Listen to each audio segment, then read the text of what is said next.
7 gün boyu dominant olmayan əlim ilə yazı yazmağa çalışacağam. Baxaq görək 7-ci gün heç istifadə etməyən əl ilə necə nəticə alacağıq. Günləri qaçırmamaq üçün takib et, izləmədə qal. Elə isə getdik. İlk olaraq mövzuya düz xətt çəkərək başlayıram. Bunu təkrar etsəm bir nəticəsi olacağını düşünürəm. Amma görək də.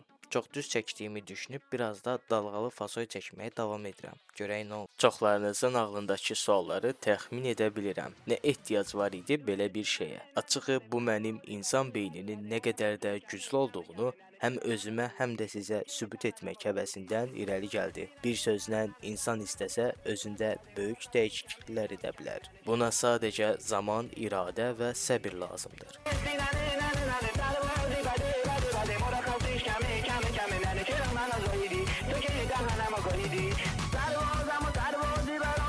Deməli dostlar, biz bugün nə əldə etmiş olduq? Sol əllə düz xəttlər görürsünüz. Bu bir, bu ikinci vərəq.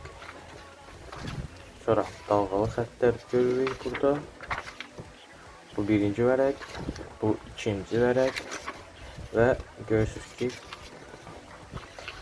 altlı üstlü hərflər görürsünüz. İ hərfinə qədər bu gün yazdıq. Sabah inşallah digər hərfləri yazacağıq. Ümumi olaraq bu challenge 7 gün boyu davam edəcək. İzləmədə qalın. Son bölüm YouTube kanalında uzun versə olaraq sizlərə, yəni 7 gün boyunca mən nə əldə etmiş oldum, hansı səviyyəyə çatdım, onu görəcəksiniz. Takib edib izləməyi unutmayın. Şərhlərdə öz fikrinizi yazın.